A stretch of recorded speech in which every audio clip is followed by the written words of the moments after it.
Chaque jour, la grande majorité des gens se promettent qu'aujourd'hui, ils feront enfin cette chose importante qu'ils remettent depuis des jours. Ce travail scolaire, cet appel difficile, ranger ce coin de la maison ou enfin commencer un nouvel exercice. Mais quand vient la nuit, une sensation familière les frappe. Ils n'ont pas fait ce qu'ils devaient. L'urgent a gagné. L'important attend toujours. La question n'est pas de savoir si cela nous arrive, mais pourquoi nous laissons toujours tout à la dernière minute. Ce n'est pas un problème de temps, c'est un secret sur le fonctionnement de votre propre esprit. Beaucoup croient que remettre les choses à plus tard, c'est simplement être paresseux. Ils pensent que c'est un manque de discipline, d'envie ou de volonté. Mais la vérité est que ce n'est pas le cas. En fait, beaucoup de personnes très intelligentes et qui accomplissent beaucoup de choses remettent aussi à plus tard des tâches importantes. Ce qui se passe dans votre esprit, c'est que votre cerveau a un système d'alarme. Imaginez que ce système est comme un petit chien de garde très protecteur. Chaque fois que vous pensez à cette tâche que vous n'aimez pas ou qui vous semble difficile, le petit chien commence à aboyer. Il vous dit « Danger, ça ne fait pas du bien, éloignez-vous de ça tout de suite ». Votre cerveau, pour éviter cet aboiement, ce malaise, cherche quelque chose qui fasse du bien instantanément. C'est pourquoi vous finissez par regarder des vidéos sur votre téléphone, manger quelque chose de bon ou faire toute autre chose qui vous procure une petite joie à ce moment-là. Ainsi, votre esprit échappe à l'inconfort de la tâche que vous devez faire.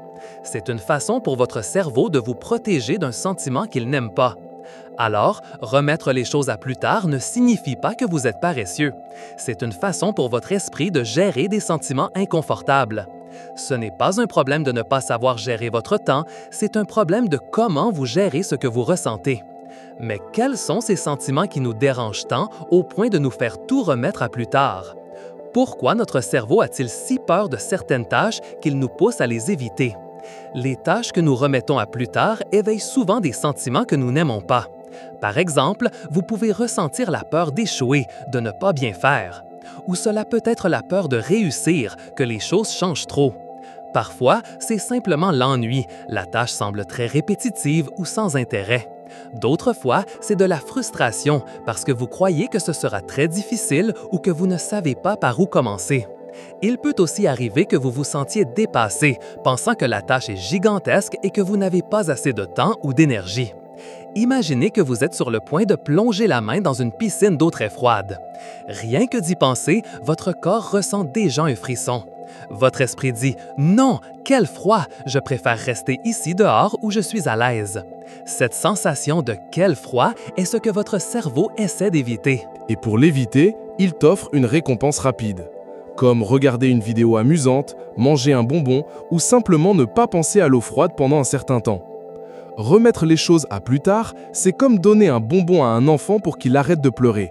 La tâche te cause un malaise et ton cerveau te donne une petite distraction pour que tu te sentes mieux instantanément.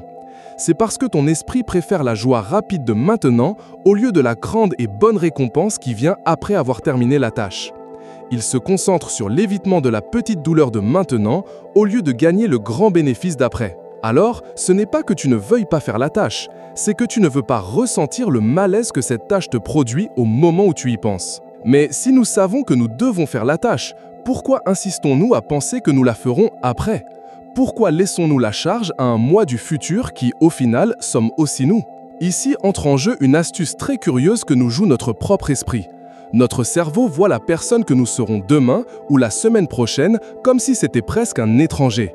C'est comme si ton moi d'aujourd'hui pensait « Ah, que le moi de demain le fasse, il verra bien comment il s'en sortira ». C'est comme prêter de l'argent à un inconnu. Ça t'est égal s'il souffre un peu pour le rendre, parce que ce n'est pas toi. Eh bien ainsi, étrangement, nous pensons parfois à notre moi du futur. Cette illusion mentale s'appelle le biais du présent. Cela signifie que ton cerveau donne beaucoup plus d'importance à ce que tu ressens et veux en ce moment même.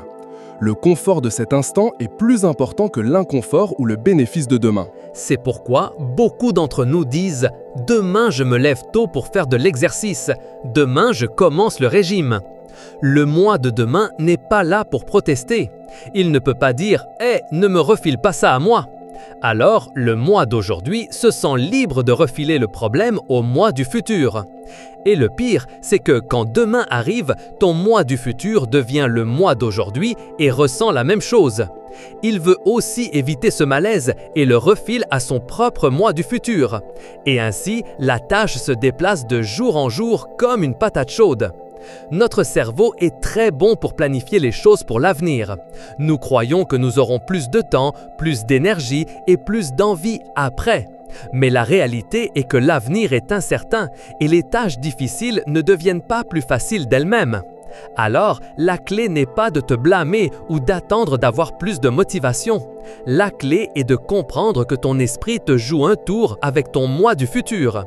Si c'est un problème de comment nous gérons les émotions et de comment nous voyons notre moi du futur, y a-t-il une façon de briser ce cercle? La réponse est oui, et c'est plus simple que tu ne le crois.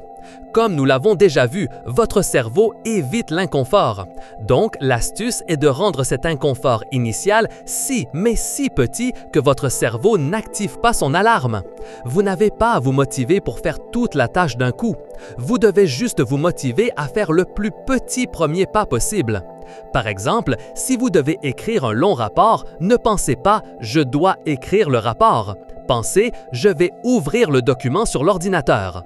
Si vous devez nettoyer une pièce, ne dites pas « je dois nettoyer toute la pièce ». Dites « je vais ramasser juste une chaussette par terre ». Cela s'appelle la règle des 5 minutes. Dites-vous que vous ne ferez la tâche que pendant 5 minutes. La plupart du temps, une fois que vous commencez, l'inconfort diminue. Le chien de garde de votre cerveau se rend compte qu'il n'y a pas de danger réel et arrête d'aboyer. Quand vous êtes déjà dans la piscine froide, l'eau ne semble pas aussi glaciale qu'au début. Après les 5 premières minutes, vous avez souvent l'impression de pouvoir continuer un peu plus. Vous avez déjà rompu l'inertie, surmonté cette première barrière d'inconfort. Ainsi, petit à petit, la tâche gigantesque devient moins effrayante. Ce n'est pas que vous soyez paresseux ou que vous manquez de discipline, c'est que votre cerveau est conçu pour éviter ce qui lui fait mal. Mais si vous rendez le premier pas si facile que ça ne fait pas mal du tout, vous le trompez. Et soudain, vous faites ce que vous aviez à faire. Alors, le grand secret de pourquoi vous remettez toujours tout à plus tard n'est pas que vous soyez paresseux. C'est une façon pour votre esprit d'éviter les sentiments inconfortables comme la peur, l'ennui ou la frustration. Votre cerveau recherche le plaisir rapide d'aujourd'hui et passe la charge à votre moi du futur qui semble un étranger. Mais la bonne nouvelle est qu'en comprenant cela, vous avez le pouvoir de le changer. La solution ne réside pas dans le fait de vous forcer à avoir plus de volonté. Elle réside dans le fait de tromper votre cerveau. Faites le plus petit premier pas que vous puissiez imaginer. Commencez avec seulement 5 minutes. Ainsi, l'inconfort initial disparaît et la tâche devient beaucoup plus facile à aborder. Cette connaissance est le premier outil pour cesser de remettre les choses à plus tard et commencer à faire ce que vous voulez et devez vraiment faire. Si vous voulez découvrir plus de secrets fascinants de votre esprit et de l'univers, abonnez-vous à Explorando. Laissez un j'aime si cette vidéo vous a aidé à comprendre pourquoi cela vous a aidé. Dites-nous en commentaire quelle tâche vous allez commencer avec seulement 5 minutes. Et partagez cette vidéo avec quelqu'un qui remet aussi tout à plus tard.